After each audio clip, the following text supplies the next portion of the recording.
1855 সাল 9 লক্ষ টাকা খরচ করে রানীর আশ্রমণী তৈরি করলেন মা ভবতারিণীর এই সুবিশাল মন্দির। কিন্তু মন্দির প্রতিষ্ঠার দিনই ঘটল এক বিশাল অঘটন।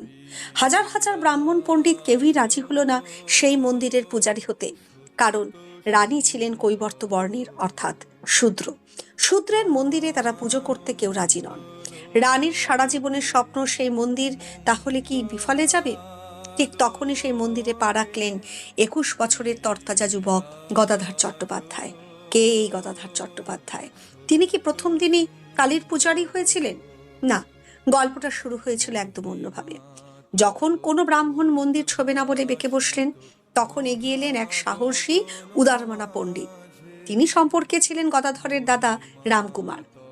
তিনি এক বিশেষ শর্তে রানীর সেই মন্দিরের প্রধান পুরোহিতের দায়িত্ব নিলেন। মন্দির চালু হলো। গদাধর তখন দাদার সাথেই থাকতেন, কলকাতায় মাঝে মাঝে আসতেন দক্ষিণেশ্বরে। এই তরুণ গদাধরকে প্রথম দিন দেখেই মুগ্ধ হয়েছিলেন রানীর জামাই মথুরবাবু। যেমন সুন্দর চেহারা, তেমন মিষ্টি গলা, কি অদ্ভুত ভক্তি! মথুরবাবু ঠিক করলেন এই ছেলেকেই মন্দিরের কাজে লাগাতে হবে। তিনি গদাধরকে প্রস্তাব দিলেন। গদাধর প্রথমে রাজি হননি, কিন্তু দাদার অনুরোধে আর মন্দিরের অদ্ভুত আকর্ষণে তিনি শেষ পর্যন্ত থেকে গেলেন।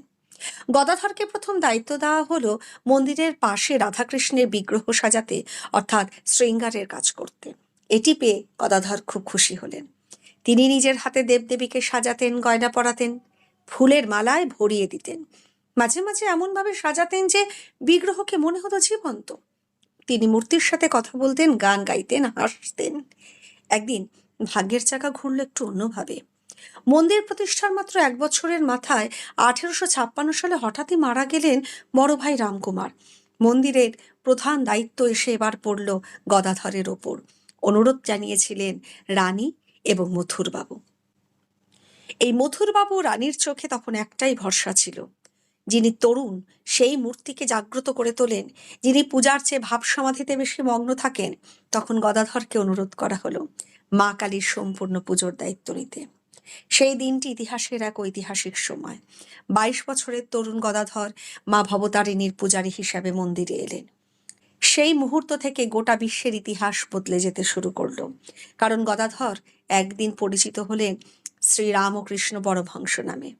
কিন্তু মায়ের সাথে পুজো করতে গিয়ে এমন কাণ্ড ঘটত, আপনারা কি জানেন? জানবেন পরের পর্বগুলোতে। জয় শ্রী রামকৃষ্ণের জয়। নমস্কার।